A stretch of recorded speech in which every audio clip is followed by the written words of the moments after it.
السلام عليكم ورحمة الله وبركاته.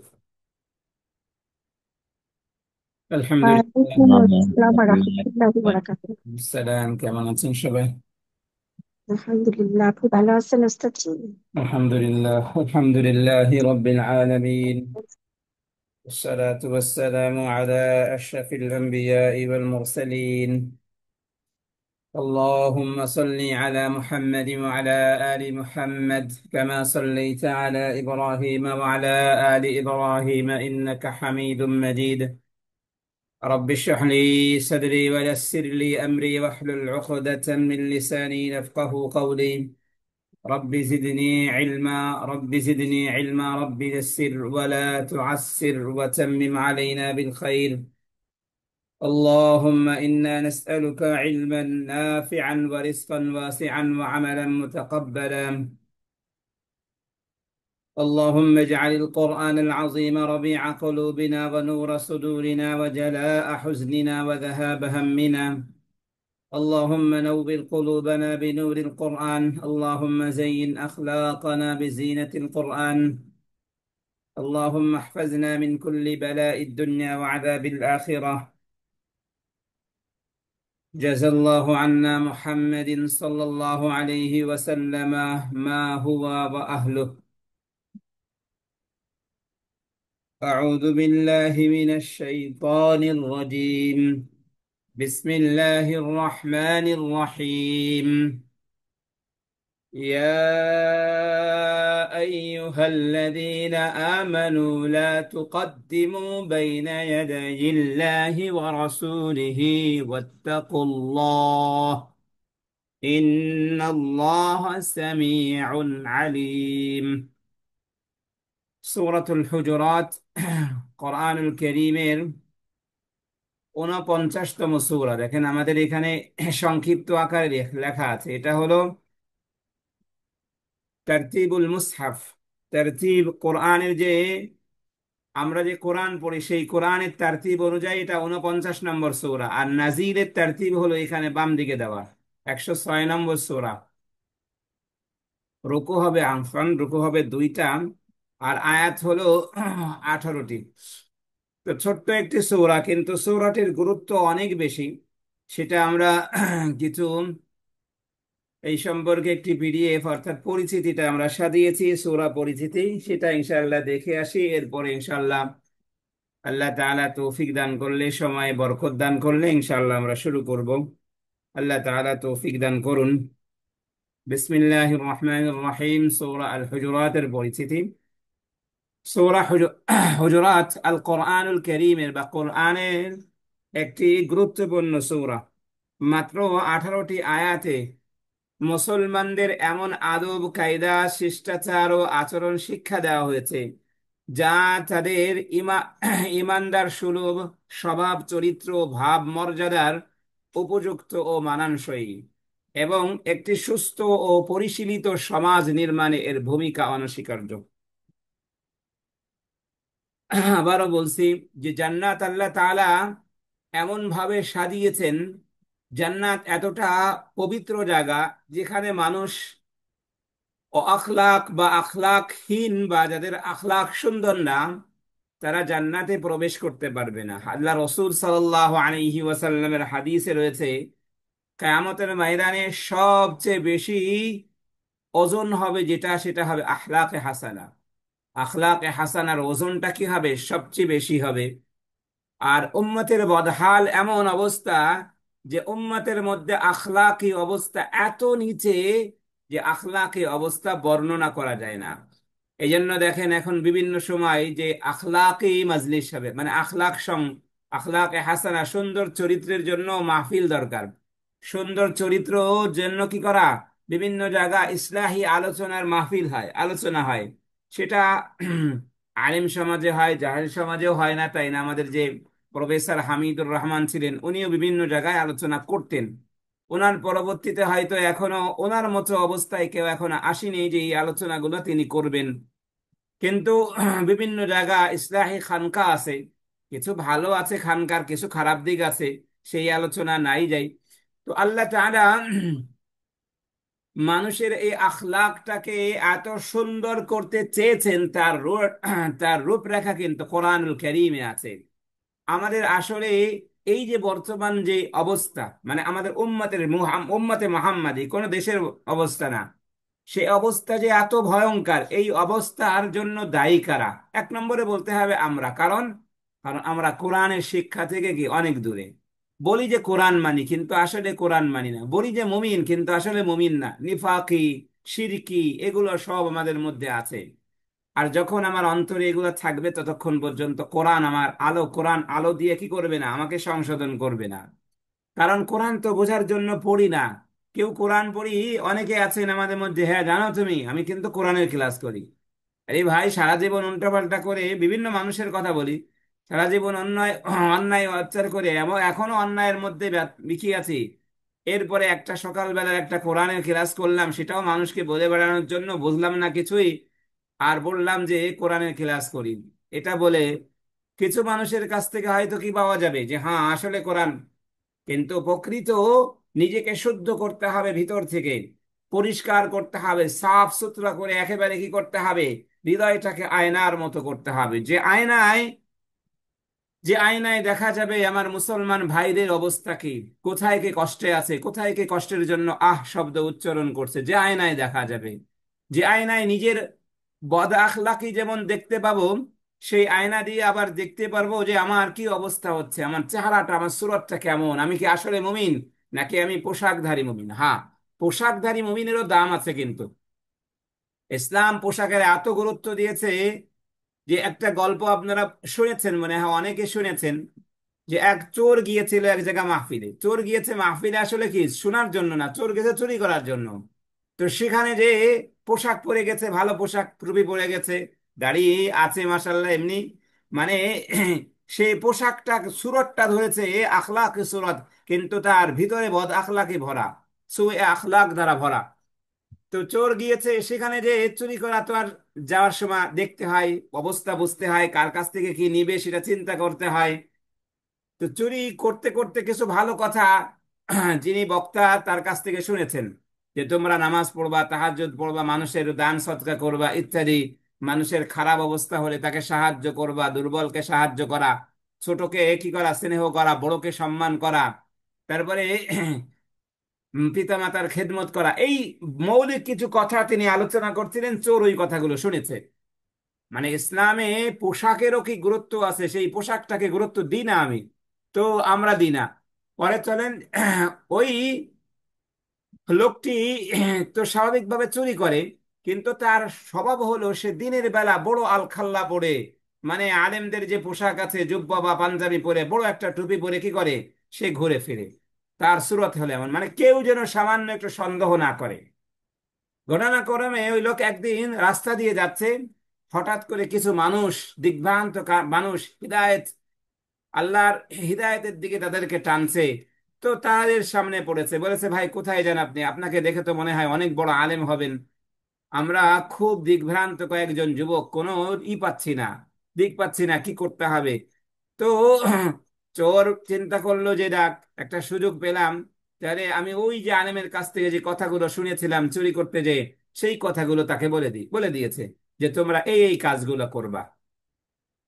আল্লাহ তাআলা এক একজনের হিদায়েতের অবস্থা এক এক রকম রেখেছেন, সবার হিদায়েত এক পদ্ধতিতে হয় না।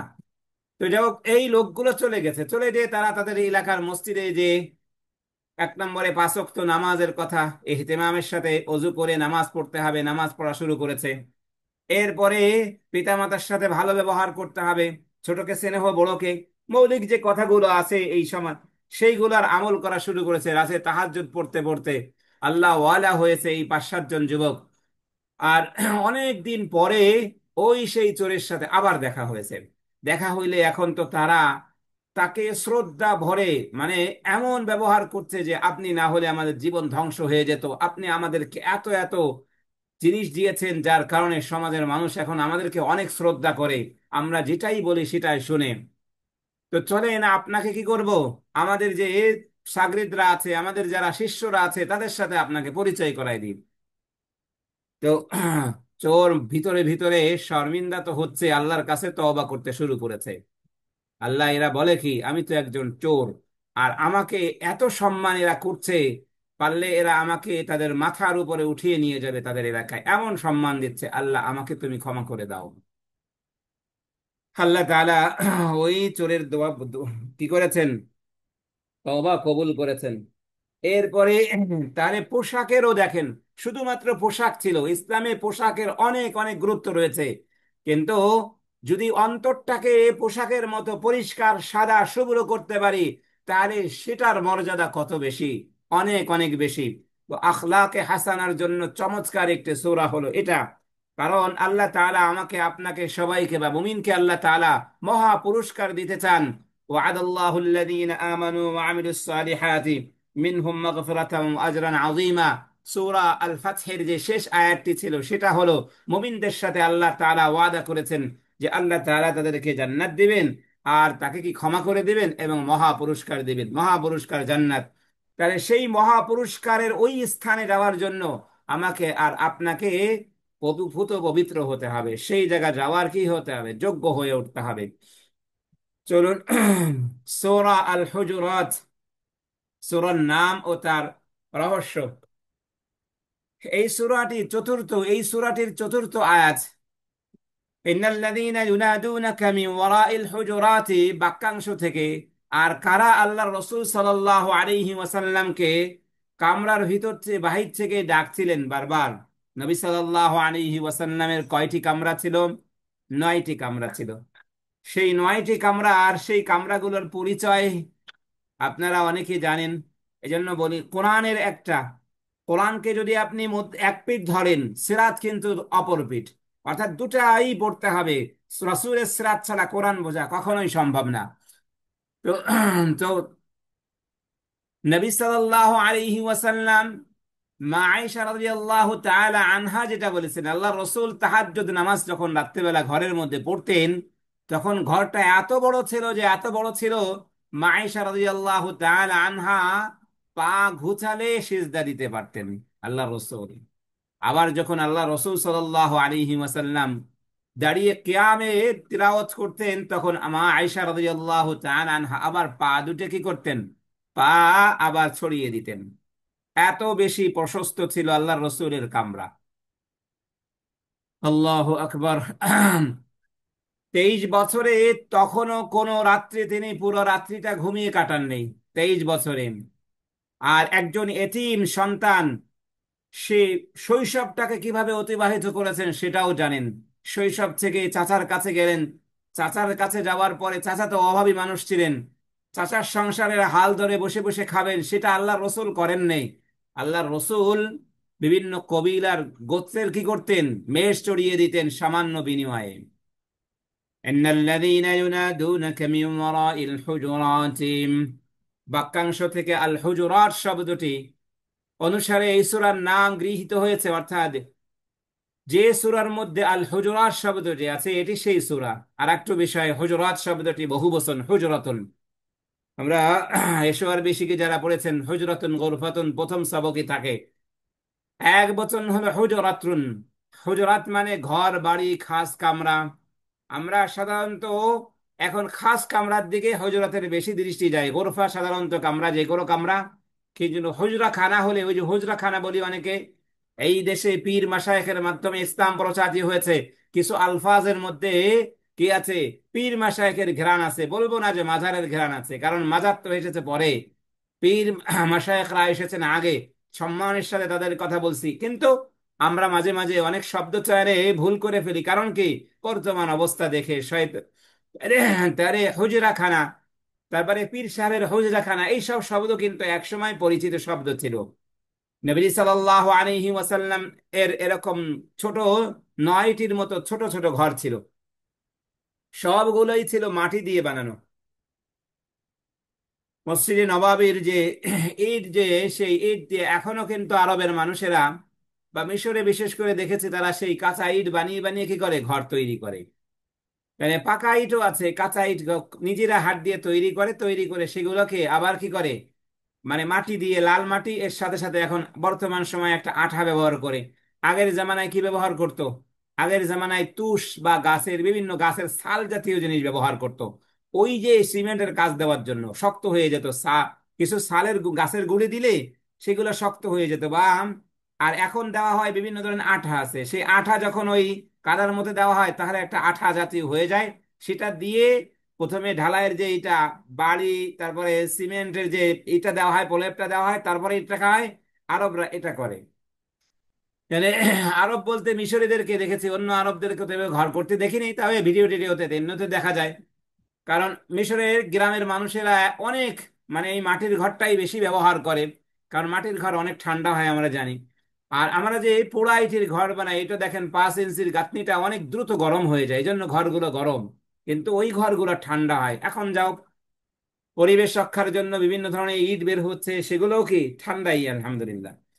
তাহলে নবীজি সাল্লাল্লাহু আলাইহি ওয়াসাল্লাম এরপরে দেখেন তার উপরে ছাউনি হিসেবে থাকতো খেজুরের পাতা। মসজিদে নববীর যেমন খেজুরের পাতাই ছিল, বৃষ্টি হলে পানি পড়ে যেত, পানিতে ভিজে যেত, আল্লাহ রসুল সাল্লাল্লাহু আলাইহি ওয়াসাল্লামের ঘরের ছাউনি বা উপরের ছাদটাও ছিল খেজুরের পাতা দিয়ে। এক এক ঘরে এক এক ঘরে নবীজির এক এক স্ত্রী বাস করতেন। সূরার নামটি হুজরাত হওয়ার কারণ ঘরে ও বাইরে মুসলিমদের পারস্পরিক আচরণ বা ম্যানার কেমন হবে এ সূরায় তা শেখানো হয়েছে। চরিত্র কেমন হবে সেটা এই সূরায় শেখানো হয়েছে। আমরা যদি এই সূরাটার পুরা শুরু থেকে শেষ পর্যন্ত ভালো করে অধ্যয়ন করে বারবার চিন্তা করি, বুঝি, চেষ্টা করি, তাহলে ইনশাআল্লাহ আমাদের আখলাকে যে বদহালি করে ফেলা হয়েছে, বিভিন্ন মাধ্যমে করা হয়েছে। এই সূরার আরেকটি বিষয় আছে, সেটা সামনে আলোচনায় আসবে, যে আমরা সংবাদ শুনে সেটা বিশ্বাস করি, বা কেউ একবার সংবাদ নিয়ে আসলে কোনো যাচাই বাছাই ছাড়া বিশ্বাস বিশ্বাস করি। এই বিশ্বাসই আমাদেরকে ধ্বংস করে দিচ্ছে। একটা খবরের মধ্যে বা একটা মূল বিষয়ের মধ্যে 4টা 5টা সত্য কথা থাকলে 2টা 3টা এই বর্তমান সমাজের মানুষ বা এই যারা স্বার্থান্বেষী, তারা 10টা সত্য কথার মধ্যে 2টা 3টা 5টা ভুল কথা এর মাঝে কি করে অ্যাড করে দেয়। এটার মাধ্যমে ওই বিষয়টা পুরো সত্য না, কিন্তু দেখে যে কিওয়ার্ডটা, মানুষ কিওয়ার্ডটা কোনটা খাবে। কিওয়ার্ড বলা হয় যেসব জিনিস লিখে আমরা কি করি, গুগলে বা ইউটিউবে সার্চ করি, তাকে কিওয়ার্ড বলা হয়। কিওয়ার্ডের আরো অন্য অর্থ রয়েছে, কিন্তু এখনকার জামানায় কিওয়ার্ড বলতে বলা হয় যে আমরা, মানে যদি ওয়েট লস নিয়ে আমরা লেখালেখি করি, তাহলে দেখি যে কিভাবে আমি কি করব, সহজে আমার শরীরে ওজন কমাবো।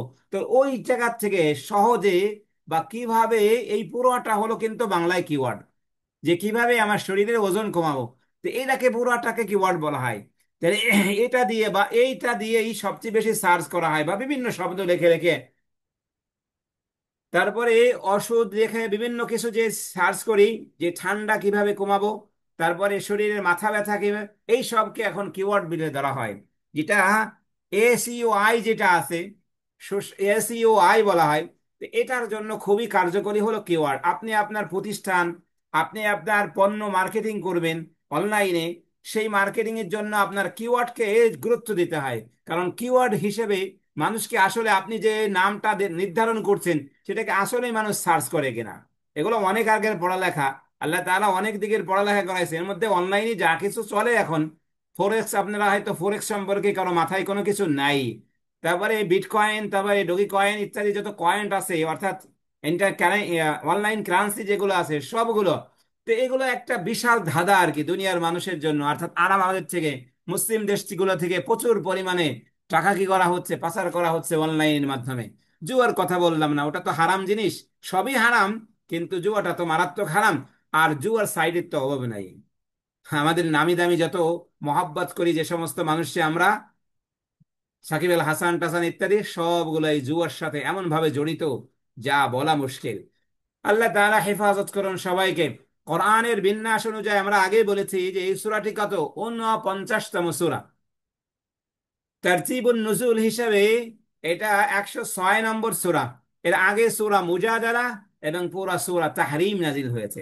আগে সূরা মুজাদালা, এটা দুটা, অর্থাৎ সূরা তাহরিমও 28 নম্বর পারার, এবং সূরা মুজাদালাও কি 28 নম্বর পারার।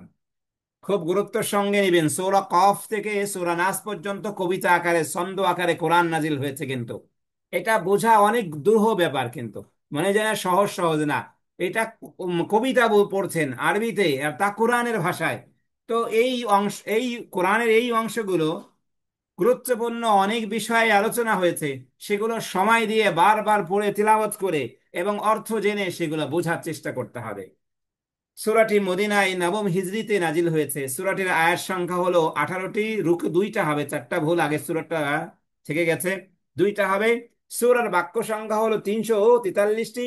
সূরার অক্ষর সংখ্যা হলো 1476টি। পূর্ববর্তী সূরা তো আমরা আলহামদুলিল্লাহ পড়েছি, যতটুকু আল্লাহ তাআলা তৌফিক দান করেছেন একবার পড়েছি। সূরা ফাতিহা বারবার তেলাওয়াত করবেন এবং বোঝার চেষ্টা করবেন। আগে সূরার যে আমলি বিষয় আছে, সূরা জোহরের নামাজের পরে সূরা আমলি সূরার মধ্যে উলামা ইকরাম থেকে আমল রয়েছে সূরা পড়ার। যাদের সম্ভব হয় কোরআনে, মোবাইলের মধ্যে তো কোরআন আছে, অর্থাৎ একটা অ্যাপ নামিয়ে নিয়ে সুন্দর, তাহলে সেগুলো আছে। আমার কাছে সুন্দর একটা অ্যাপ আছে, সেই অ্যাপটাও ব্যবহার করতে পারেন গ্রুপে। তো সেই অ্যাপগুলো দিয়ে নামাজটা পড়ার পরে সূরা পড়তে কয় মিনিট লাগবে? সর্বোচ্চ 5 মিনিট, আপনাদের জন্য 10 মিনিটই লাগতে পারে। আমলটাকে যদি সুন্দর করে আস্তে আস্তে, তাহলে ইমানটার যে দুর্বলতা আছে আমল দিয়ে সেটা কি করতে হবে? কারণ আমাদের এটা কোরআনের কথা, ইয়াজদাদু ঈমানানা, আমাদের ইমানটা বৃদ্ধি পায় বিল আমালিস সালিহ, সৎ আমলের মাধ্যমে। আর আমাদের ইমানটা কমে যায় বদ আমলের কামড়ে। এটা এটা কি আল ইয়াকিনু বিল মুআল আমাল, বিল মুআল্লাক আল আমাল, অর্থাৎ ইমানটা আমলের সাথে সম্পর্কযুক্ত। ইমানের কিছু বিষয় আছে যেটা আমল যদি না হয় তাহলে এটা আস্তে আস্তে কি কমতে থাকে।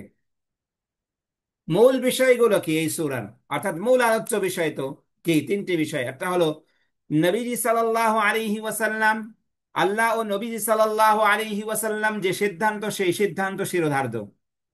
অন্য কিছু যাচাই বাছাই করা, যেটা যাচাই করে দেখি এটা দিয়ে কিছু হয় কিনা, তাহলে সেটা আর কোনো কি নাই, স্থান নেই। তথ্য যাচাই ছাড়া সিদ্ধান্ত নাই। আপনার কাছে কোনো খবর আসলো, যাচাই বাছাই করা, বিশ্বাস করে ফেললেন, আপনি অবশ্যই কি করেছেন? কোরআনের ভাষায় আপনি ভুল করেছেন। যাচাই বাছাই করতে হবে যার সম্পর্কে বলা হবে। আমাদের এক ভাই আছেন, ভালো আলেম, তার কাছে যদি কোনো মানুষের সমালোচনা করা হয়, তো সমালোচনা করা হলে ওই ব্যক্তির হাতটা ধরে ফেলে যে তুমি এখানে দাঁড়াও ভাই, আর আরেকজন লোককে পাঠিয়ে দেয় যে ভাই অমুক লোকটাকে ডেকে ডেকে নিয়ে আসো। এটাই মুমিনের আদর্শ হওয়া উচিত। এখন বলো ভাই তোমার কথা, যদি দেখে তার কথার মধ্যে নড়বড় হচ্ছে, বলে যে তোমরা যাও। বড় মানুষ, এজন্য অনেক মানুষকে পরিচালনা করতে হয়। তো উনি বলেন যে ভাই যাও, তোমরা দুজনে চলে যাও। তখন বোঝা যায় যে কি এই কথাগুলো যে সে বলছে সেই কথাগুলো সত্য বলে নেই।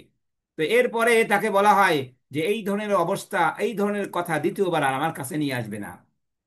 তো আমরা যে কোনো সংবাদ হোক যাচাই করার চেষ্টা করব যতটুকু সম্ভব, যাচাই করে মানুষের উপরে সিদ্ধান্ত দেওয়া।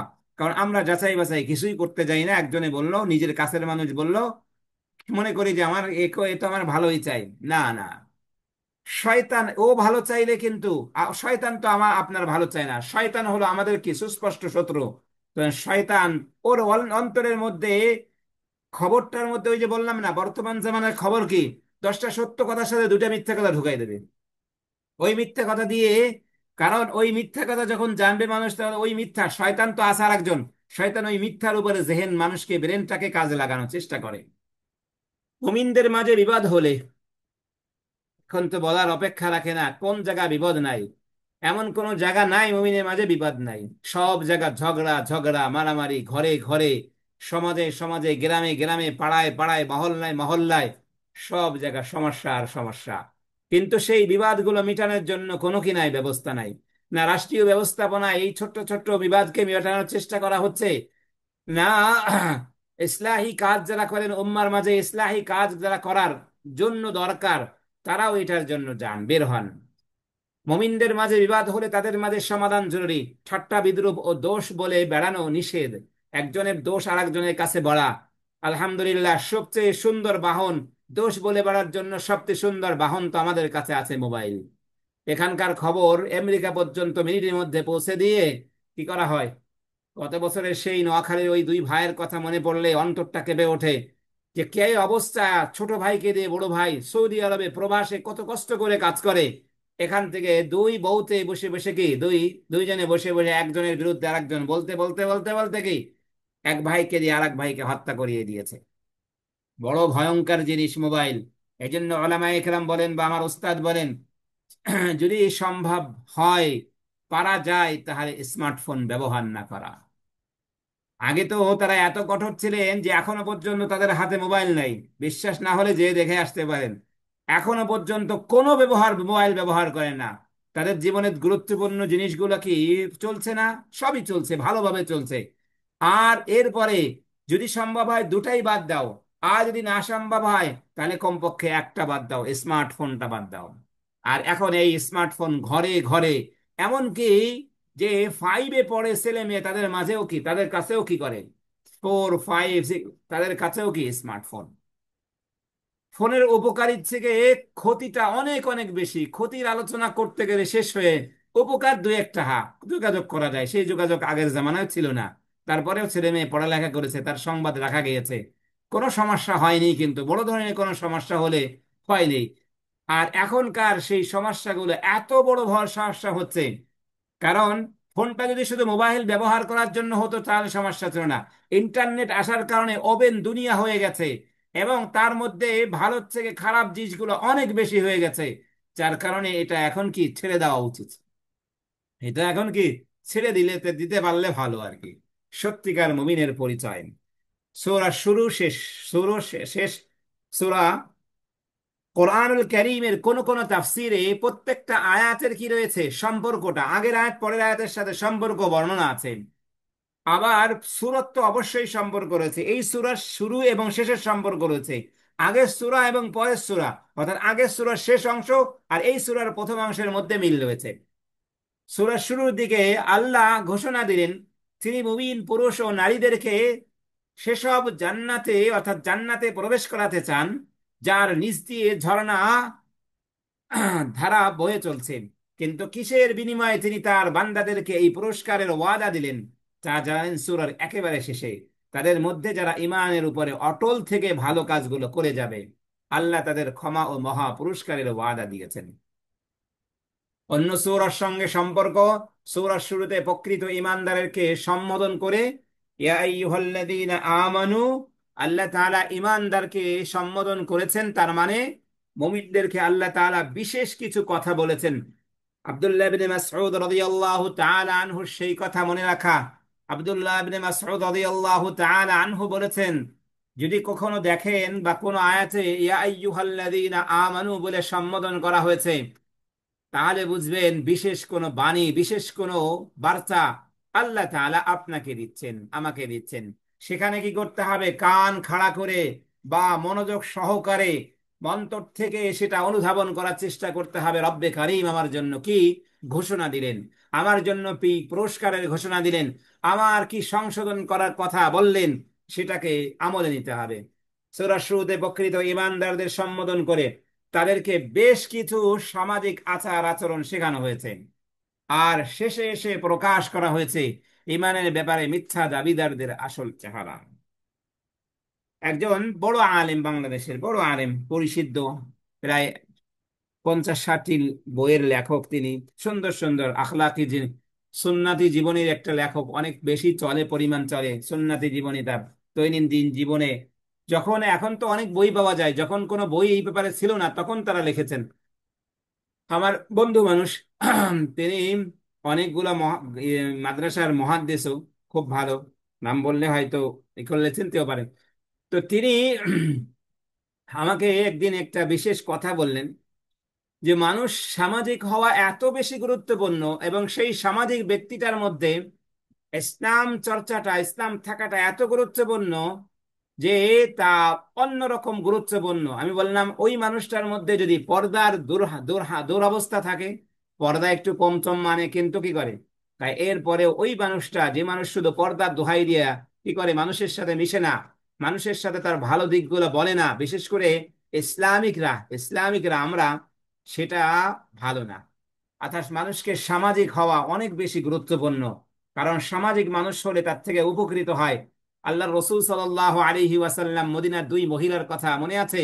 এক মহিলা খুব খুব কি করে তাহাজ্জুদ পড়ে, সবসময় জিকির আজকারে থাকে। সেই মহিলা কি করে, সেই মহিলা মানুষের সাথে খারাপ ব্যবহার করে। আর এক মহিলা নামাজ তাহা নফল ইবাদত কম করে, কিন্তু মানুষের সাথে তার ব্যবহার অনেক ভালো, চমৎকার সামাজিক মহিলা।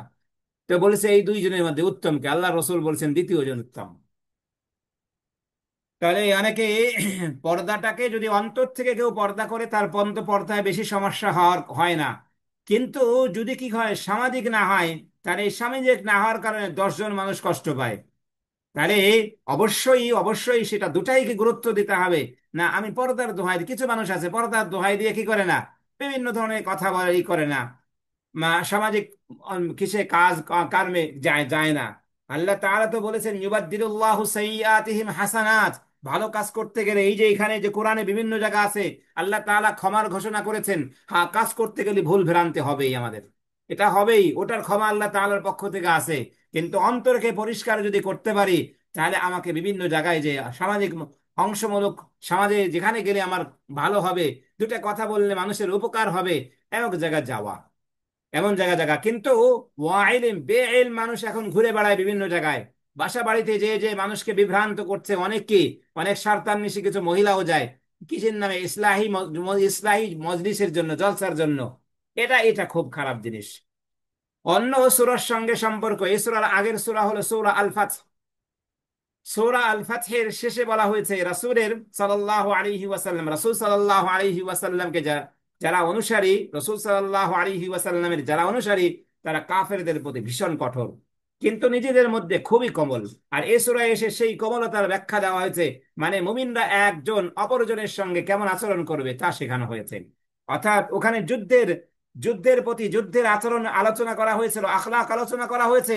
আর এখানে আলোচনা করা হচ্ছে কিসের, একজন মানুষ মুকিম যখন থাকবে তখন তার আমল কেমন হবে, এক ভাইয়ের সাথে এক বোনের কেমন আমল হবে, এক ভাইয়ের সাথে তার অন্য ভাইয়ের সাথে পিতামাতার সাথে এক কথা বলতে বললে সমাজের প্রত্যেকটা মানুষের সাথে কেমন আচরণ হবে, এটা সূরা আল হুজুরাতে আল্লাহ তাআলা শিখিয়েছেন।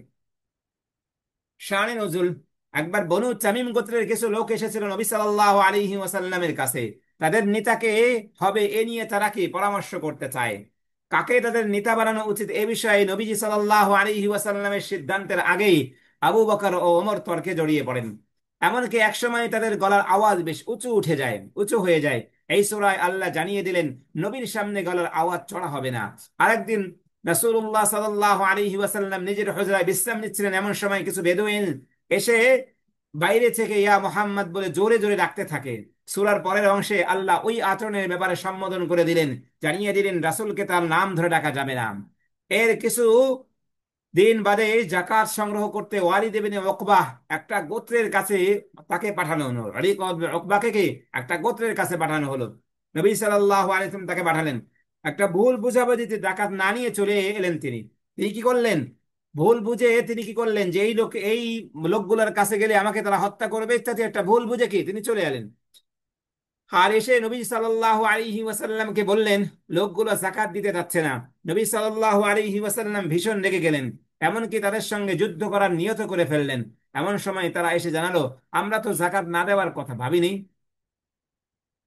ওয়ালিদ তো ও যাকাত না নিয়ে চলে এলো। তখন আল্লাহ তাআলা জানালেন কোন সিদ্ধান্ত নেওয়ার আগে ভালো করে খোঁজ খবর নিও, না হলে পরে আফসোস করতে পারো। এছাড়া আরেকটি গোত্র নবীদের কাছে নিজেদের গোত্রের গুণগান করতে থাকলে আল্লাহ তাআলা তাদের সমালোচনা করেন। অর্থাৎ ইসলামে গোত্র বা বংশপৃথিবীর কোনো স্থান নাই, ইসলাম জাতীয়বাদ এ বিশ্বাসী নয়। সব মিলে এই সূরায় আল্লাহ নাজিল করেছেন মুমিনদের আদব কায়দা, সামাজিক আচরণ ও শিষ্টাচার। এরপরে মূল যে ফাকারাতুস সূরা, অর্থাৎ এই প্যারাগ্রাফ কি 3টা প্যারাগ্রাফে ভাগ করা হয়েছে সূরা। আল্লাহর সম্পর্কে, আল্লাহর সঙ্গে সম্পর্ক, সূরার শুরুতে আল্লাহর সাথে আমাদের আচরণ বিধি কেমন হবে তার বিবরণ দেওয়া হয়েছে। রাসূলের সঙ্গে সম্পর্ক, তারপর এসেছে রাসূল সাল্লাল্লাহু আলাইহি ওয়াসাল্লামের সাথে আচরণ বিধির আলাপ। আল্লাহর সঙ্গে আমাদের আচরণ যত সুন্দর হবে রাসূলের আনুগত্য আমাদের জন্য তত সহজ হবে। মানুষের পারস্পরিক সম্পর্ক, আল্লাহ ও তার রাসূলের সঙ্গে সম্পর্ক যত মজবুত হবে সামাজিকভাবে আমাদের পারস্পরিক বন্ধনও তত মজবুত হবে। কেউ একজন আল্লাহর সমস্ত হক গুলাকে কি করে পালন করে, সে এমন ব্যক্তি হতেই পারে না যে সে কি করবে মানুষের হক নষ্ট করবে। যদি বলি যে না আল্লাহর সাথে তার সম্পর্ক ভালো আছে, মানুষের সম্পর্কে তার সাথে ভালো না, তাহলে ধরে নিতে হবে তার সাথে আল্লাহর সম্পর্কই ভালো হয়নি। দেখি আমরা কিন্তু আমরা তো অন্তর জানি না, আমরা অন্তরের অবস্থা বুঝি না। তার অন্তরে অবশ্যই কি এখনো পর্যন্ত আল্লাহর প্রতি পরিপূর্ণ বিশ্বাসটা এটা পয়দা হয়নি, কিয়ামতের প্রতি বিশ্বাস পয়দা হয়নি, হিসাব নিকাশের উপরে বিশ্বাস পয়দা হয়নি, যার কারণে তার আমল সুন্দর হয়নি। ফজিলত বিশুদ্ধ বর্ণনা এই সূরার তেমন কোনো ফজিলতের হাদিস আসে নেই। তবে আলেমগণ এই সূরাকে উসুলুল আদাব তথা আদব শিষ্টাচারের সূত্র বলে আখ্যা দিয়েছেন, কেননা এই সূরায় মানুষের সামাজিক আচরণ বিধি সম্পর্কে খুঁটিনাটি ও বিস্তারিত আলোচনা করা হয়েছে। অন্যান্য ফজিলত বিভিন্ন কিতাবে দেখেছি, কিন্তু কোনোটাই সত্য না। কেউ বলেছে যদি ঘরের মধ্যে কি এটা লেখে টানিয়ে রাখে, তাহলে জিন ভূত ইত্যাদি ঘরে এই ঘরে ওই ঘরে প্রবেশ করবে না। কিন্তু আল্লাহু আলাম, আমরা সহি কোনো বর্ণনা কি এই ব্যাপারে পাইনি। আল আমালু, ওই শাব্দিক ভাবে বা এক মূল ভাবে যদি ধরা হয় যে এই সূরা প্রতি আমলটা কি, তাহলে ওই বিষয়টা আসবে যে আল আমালু হলো যখন মানুষ আল্লাহ ও তার রাসূলের হকের প্রতি বেশি যত্নশীল হবে, তখন মানুষ মানুষের হকের প্রতি বেশি কি যত্নশীল হয়ে উঠবে। আল্লাহর হকের প্রতি যত আল্লাহ এবং আল্লাহর রসুলের হক মানুষ যদি গুরুত্ব দিতে শুরু করে, তাহলে সাথে সাথে সে মানুষের হকের ব্যাপারেও কি যে দ্রুত কি গুরুত্ব দিতে শুরু করবে। তাহলে আমাদের কাজ কি? আমাদের কাজ হলো আল্লাহর হক যেগুলো আছে, আল্লাহর হক গুলো কি কি আছে?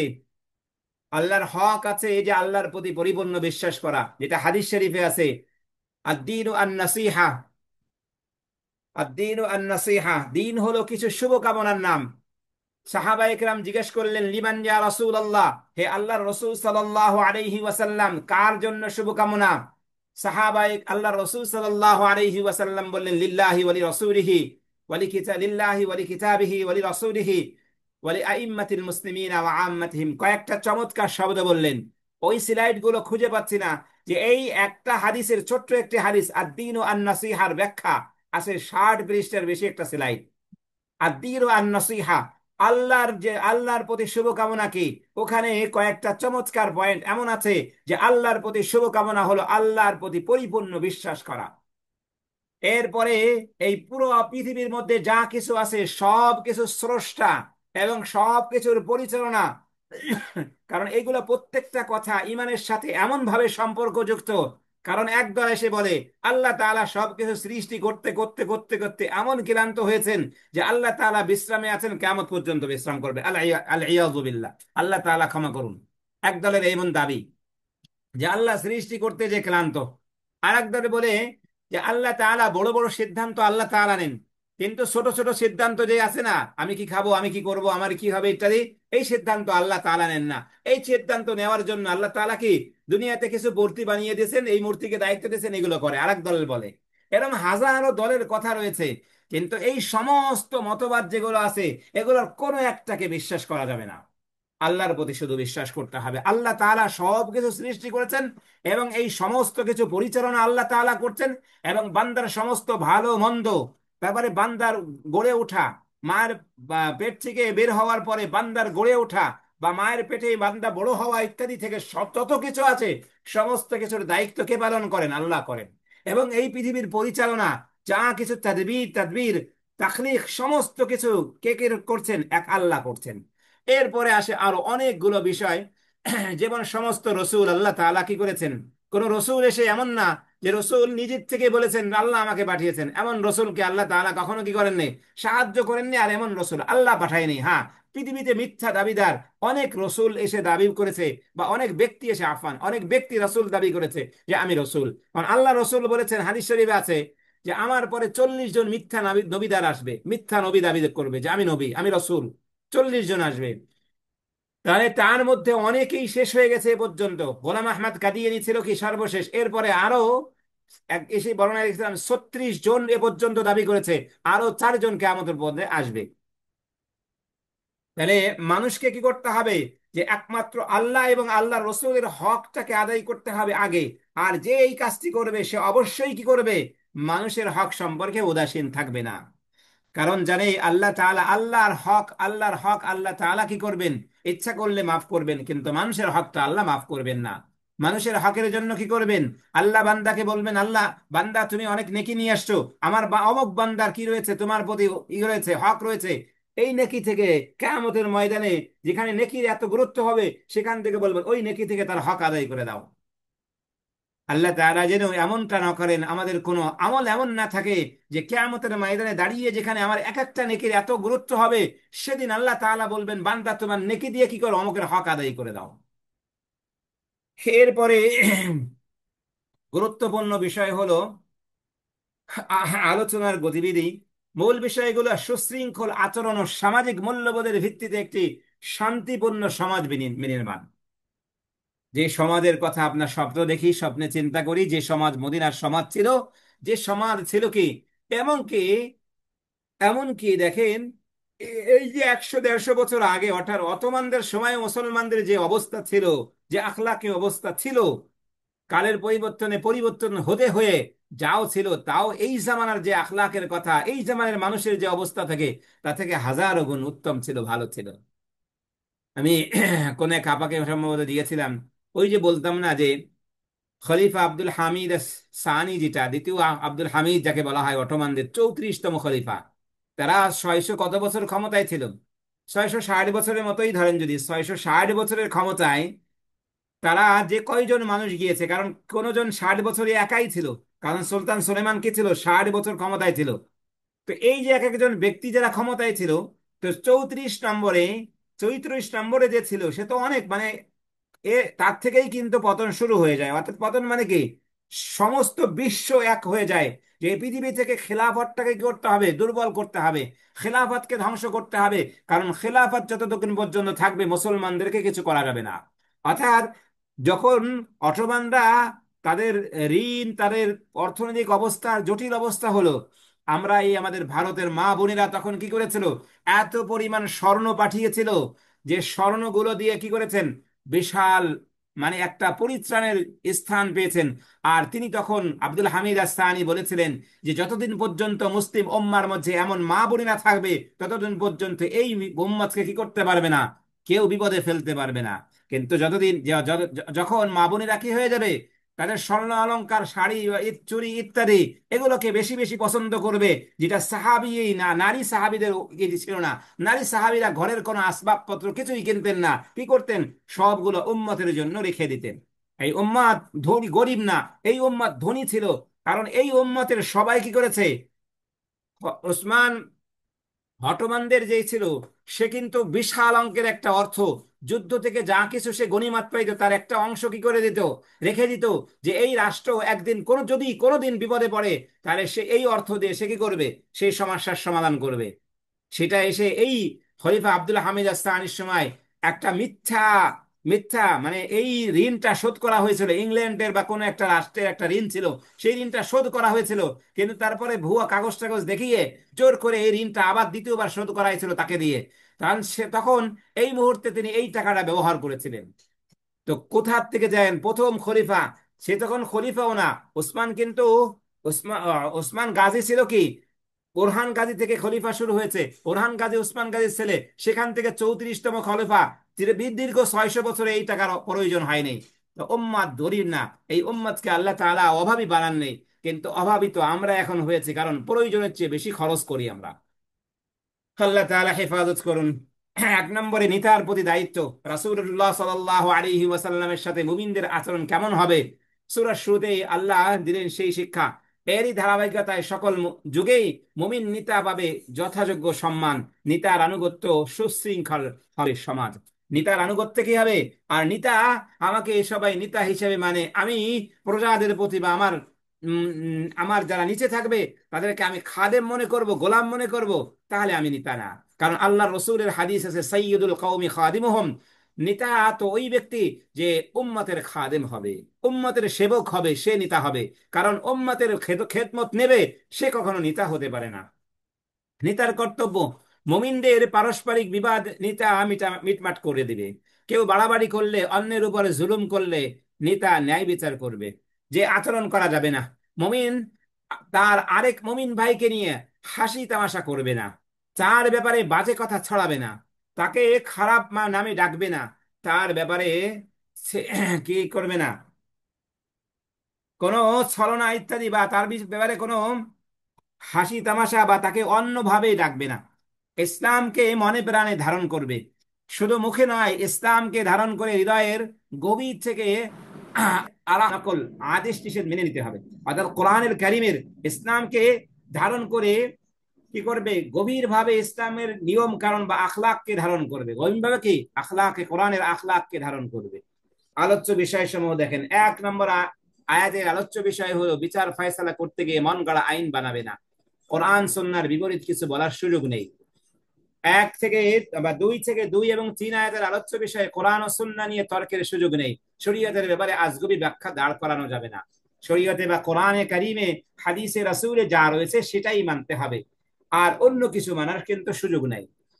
নবী সাল্লাল্লাহু আলাইহি ওয়াসাল্লাম তার বাড়ির বাইরে থেকে নাম ধরে ডাকাডাকি করা যাবে না। ঘর বাড়ির বাইরে থেকে কি, তিনি সম্মানিত রাসূল, তাকে ওভাবে ডাকা মোটেও শোভনীয় না। ইয়া মুহাম্মদ আল্লিমনি মা আল্লামাকাল্লাহ। হযরত উম্মে মাকতুম রাদিয়াল্লাহু তাআলা আনহু নবী সাল্লাল্লাহু আলাইহি ওয়াসাল্লামকে এভাবে ডেকেছিলেন, সেটাও আল্লাহ তাআলা কি করেন নাই, পছন্দ করেন নাই। কিন্তু অন্যভাবে নবী সাল্লাল্লাহু আলাইহি ওয়াসাল্লামও যে কি করেন নাই, সেটাও আল্লাহ তাআলা শুধরিয়ে দিয়েছেন। আল্লাহ রাসূল, আপনি যাদেরকে নিয়ে বসেছিলেন তারা একজনও ঈমান আনবে না, কিন্তু আপনার সাহাবী দ্বীন শিখতে চায় আপনার কাছে এসে, তো আপনি তার ডাকে সাড়া দিয়ে বলতেন যে উম্মে মাকতুম, তুমি একটু যাও, আমি তোমার সাথে পরে সাক্ষাৎ করে তোমাকে কি করব, আল্লাহ তাআলা যা আমাকে শিখিয়েছেন সেটা শিখিয়ে দেব। 5 নম্বরে, ডাকার পর বেরোতে দেরি হলে একটু সবর করতে হবে, চেঁচামেচি করার সুযোগ নেই। আরব বাদবীদের স্বভাব একটু অন্যরকম। বাদবীরা অন্যরকম হয়ে থাকে। বাদবীরা যদি একবার কোনো বিষয় মাথায় নেয়, সেটা আপনি বের করতে পারবেন না, সারাদিন তাকে ওসিয়ত করেও। এমন 2-1টা ঘটনার সাক্ষী আমি একবার হয়েছিলাম। তো যাও, কোনো কিছু মাথায় নেবে না। সেটা মিশরে বলে সাইদি, সাইদি বলে, অর্থাৎ সাইদ নামে একটা স্থান আছে, সেই এলাকার মানুষগুলো এত বেশি মাথা ঠান্ডা যে একজনকে ধরেন আপনি মাসের জন্য রেখেছেন 500 পাউন্ড, তাকে বেতন দিবেন 500 পাউন্ড জন্য। এখন সে ধরেন 16 দিন অনুপস্থিত। ওই সাইদিদের এই অবস্থা ছিল, 16 দিন অনুপস্থিত ফ্যাক্টরি থেকে। তো 16 দিন পরে তাকে ওই 16 দিনের বেতন কেটে তাকে যখন দেওয়া হলো যে তোমার তো 500 টাকা বেতন ধরা হয়েছিল, 16 দিন গিয়েছে তোমার কাটা, তাহলে আর তুমি এত টাকা বেতন পাবা। এই যে জিনিসটা, যে 16 দিন সে আসেনি, সেটা সে মাথায় নিল না, আর বললো যে না, আমাকে তুমি বেতন করছো 500 টাকা, সেই 500 টাকা দিবা, আমি থাকিনি আর থাকিনি এটা আমি জানি না, এমন হলো মাথা। তো তাকে সারাদিন বোঝাতে পারলাম না। এরপরে মিশরি একজনকে ডাকলাম, সুপারভাইজারকে বললাম যে তুমি একটু বুঝাই দেখো। তো সেও বোঝানোর চেষ্টা করলো। এরপরে আমাকে বললো, শেখ সাহেব একে ছেড়ে দাও, কারণ এ তোমার, তুমি সারা জীবন বুঝলে, আমিও বুঝলে বুঝবে না, কারণ এ জানে যে এর বেতন 500 টাকা, সে আসুক আর না আসুক তাকে টাকা দিতে হবে। আর একটি ঘটনা দেখেন, সেটা হলো এক সাইডে মিশরে বা আমাকে বাংলাদেশে দেখা যায় না অনেক জায়গায় রাস্তাঘাট কিছু নাই, মাঝখানে একটা কালভার্ট বা একটা ব্রিজ দাঁড়িয়ে আছে, এ পাশেও রাস্তা নাই, এই পাশে রাস্তা নাই। মিশরে এমন একটা জিনিস আছে। তো সেই কালভার্টের উপরে এক সাইদিকে দেখা যায়, এক মিশরীকে দেখা যায়, সে বড়শি নিয়ে বসে আছে সারাদিন, বড়শি নিয়ে বসে আছে। তো এক লোক জিজ্ঞেস করছে কি ব্যাপার, মাছ টাছ পেয়েছো, আর এক সাইডে জিজ্ঞেস করছে। তো দেখেন কি মাথা এত এত ঢিলা, যে বলে যে এখনো পাইনি, হয়তো পাওয়ার আশা আছে, কিন্তু নিচে কিন্তু বালু। কারণ ওই যে ব্রিজ আছে, ওরা দেখেছে নীল নদের উপর দিয়ে যে ব্রিজ গুলো আছে, সেখানে বড়শি দিয়ে মানুষ মাছ ধরে। ওই সাইজের মাথায় নাই যে নিচে তো পানি নয়, মাছ তো দূরের কথা, নিচে তো বালু, এখানে মাছ আসবে কোত্থেকে, ও ওখানে বড়শি দিয়ে বসে আছে। তাহলে আরব বাদবীদের অবস্থা একটু অন্য, ভিন্ন রকম। তারা যেটা মনে করে যখন যেটা করতে হবে সেটা আসতেই হবে, এটা তাদের মনের মধ্যে থাকে। এবং একবার এক ব্যাংকের মধ্যে, ব্যাংকুল মার্কাজেতে এসে এক বাদবী এসে সে কি করেছে, পুরো তার ব্যাংকের সমস্ত কাগজপত্র সবকিছু সরিয়ে টরিয়ে নিয়ে তারপরে বলেছে, কিন্তু ওই বাদবী জন্য, বাদবীরা আবার সর্দার যদি হয় তাহলে অনেক সম্পদের মালিক হয় তারা আবার। তো এই সম্পদ রেখে মানে একটা এমন বড় এমন বলা হলো যে ওই বাদবী যার মার্সিডিজ গাড়ি আছে, কিন্তু গাড়ির সামনে পিছনে এত ধুলা যে কি গাড়ি এটা সেটাও চেনা যায় না। সে কায়রোতে এসে পুরো এক ব্যাংকের মধ্যে গোলযোগ বাধাই দিল। মানে তার একটা ভিসা কার্ড দিছে, সেই ভিসা কার্ডে তার এলাকায় যে আছে ওখান থেকে টাকা ওঠে না, কারণ ভিসা কার্ড তো নবায়ন করতে হয়। তো কেন তার এইটা তারা নবায়ন করেনি, এই জন্য সে কায়রোতে এসে হুলস্থুল কারবার বাড়াইলো। তা বাদবিদের অবস্থা, আর বাদবে যদি একবার গ্যাঞ্জাম লাগায়, কোনো সমস্যা সৃষ্টি করে, তাহলে আপনার রাস্তাঘাট সব বন্ধ করে 3 দিনে বসে থাকতে হতে পারে। 6 থেকে 8 আয়াতের আলোচ্য বিষয় হলো, কোনো খবর শোনা মাত্র বিশ্বাস করা যাবে না, আগে ভালোভাবে যাচাই করতে হবে, তা না হলে পরে পস্তাতে হবে। 9 থেকে 11, 9, 10 দুই আয়াতের আলোচ্য বিষয় হলো মুমিনরা ভাই ভাই, তাদের পরস্পরের মধ্যে মধ্যকার ঝগড়া বিবাদ কাম্য নয়। আমাদের যে এখন কবিরায় কবিরায় পরিবারে পরিবারে মুখ দেখতে চাই না, এই এমন সম্পর্ক হয়ে গেছে, এটা এক মুমিনের কাম্য হতে পারে না। ওই মুমিন তাহলে মুমিন না, আর ওই মুমিনের জায়গা আল্লাহর জান্নাতে হতে পারে না। সুতরাং অন্তরকে পরিষ্কার করতে হবে, যে কোনো মুমিনের, এক মুমিন আর এক মুমিনের কখনো কোনো শত্রু না, আর তাদের মধ্যে কোনোভাবে কি ঝগড়া বিবাদ হতে পারে না। এক্ষেত্রে মীমাংসা উত্তম পথ। 11 নম্বর আয়াতের আলোচ্য বিষয় হলো, মুমিনরা একে অপরকে নিয়ে হাসি তামাশা কিংবা খারাপ নামে ডাকবে না, অন্যের দুষ্ত্রুটি বলে বেড়াবে না। একটা হলো খারাপ নাম বলতে এমন ভাবে বলা, যেভাবে ডাকলে কি হয় তার নামের অর্থটা পরিবর্তন হয়ে যায়। আল্লাহ রসুল সাল্লাল্লাহু আলাইহি ওয়াসাল্লাম আয়েশাকেও কি করতেন, সংক্ষিপ্ত নামে ডাকতেন, কিন্তু সেটার অর্থ পরিবর্তন হতো না। আল্লাহ রসুল কি বলতেন, ইয়া আয়েশ বলতেন, ইয়া আয়েশ, ইয়া আয়েশা, এটা বলতেন না। আবার বলতেন ইয়া হুমায়রা। আল্লাহ আয়েশা রাদিয়াল্লাহু তাআলা আনহা যখন লজ্জাশীলা হতেন, লজ্জার আবরণ হলে তখন তার চেহারাটা লাল রক্তিম ভাব করতো, ওই রক্তিম ভাবকে হুমায়রা শব্দে বলা হয়। ওটা দিয়ে ডাকতেন ইয়া হুমায়রা। আরো বিভিন্ন নামে ডাকতেন। দিকাকে ইসমুত তাসগীর বলা হয়। ইসমুত তাসগীর এটা কি জায়েজ, কিন্তু আপনি কি করলেন, একজনের নাম মোহাম্মদ, তাকে মোহন বলে ডাকলেন, তাহলে এটা হয়ে গেল কি অন্যরকম, অন্যরকম হয়ে গেল।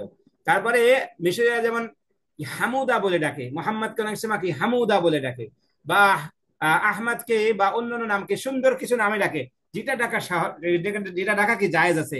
কিন্তু নামের অর্থ যদি পুরো পরিবর্তন হয়ে যায় এবং ওই ব্যক্তি যাকে আপনি ডাকছেন, ওই ব্যক্তি ওই নামটা পছন্দ করে না, সেই নামে ডাকলে সে অসন্তুষ্ট হয়, ওই নামে কখনো তাকে সম্বোধন করা যাবে না, বা অর্থ হয় না, অর্থ পরিবর্তন হয়ে যায়, এমন নামেও কি কাউকে সম্বোধন করে কখনো ডাকা যাবে না। 12 নম্বর আয়াতে আন্দাজ করা ও অন্যের গোপন কথা জানাবার চেষ্টা ভালো নয়। আমাদের এখন চেষ্টাই এটা, যে অন্যের গোপন কি জানা যায়, অন্যকে কিভাবে দুর্বল করা যায়, এই ধরনের চেষ্টাটা খুবই নিন্দনীয় চেষ্টা। এই সমস্ত আখলাক আমাদের মধ্যে যেন না থাকে। গীবত তো মৃত ভাইয়ের মাংস খাওয়ার মতো জঘন্য। 13 নম্বর আয়াতে মানুষকে গোত্র বংশ জাতিকে মানুষকে গোত্র বংশ জাতিতে ভাগ করা হয়েছে পরিচয়ের জন্য, জাতীয়বাদ চর্চা করার জন্য নয়। মুসলমান কেউ কি হয় না, সমস্ত মুসলমান এক। মুসলমানের মধ্যে জাতীয়তা, এই পতাকা ইত্যাদি আবি সাবি এইসব দিয়ে দিয়ে কি আমাদেরকে ভাগ করে দুর্বল করা হয়েছে। মুসলমানদেরকে কৌশলে কি করা হয়েছে, জাতীয়বাদ দিয়ে জাতীয় সঙ্গীত দেওয়া হয়েছে, তাই না? আমাদের কোনো জাতীয় সঙ্গীত নাই, আমাদের কোনো কি নাই। ইসলাম হলো আমার জাতীয় সঙ্গীত, ইসলাম হলো আমার সবকিছু, কোরআন হলো আমার সংবিধান, আর কোরআন যা কিছু বলে সেটা আমার সংবিধানের সমস্ত নিয়ম কারণ। পাকিস্তান যখন ভাগ হয়, হায় আল্লাহ, বাকি জিন্না কি বলেছিল? জিন্না কিন্তু এই কথাগুলো বলেছিল, কিন্তু জিন্না মানুষকে আসলে ধোঁকাই দিয়েছিল। জিন্না বলেছিল যে আমাদের কোরআন, আমাদের সংবিধান তো আছেই, কোরআন হাতে নিয়ে সেই কথা বলেছিল। তখন পাকিস্তানের সমস্ত মুসলমানরা বলেছিল, হায়, আমাদের তো খুব সুন্দর একটা ব্যবস্থা হবে।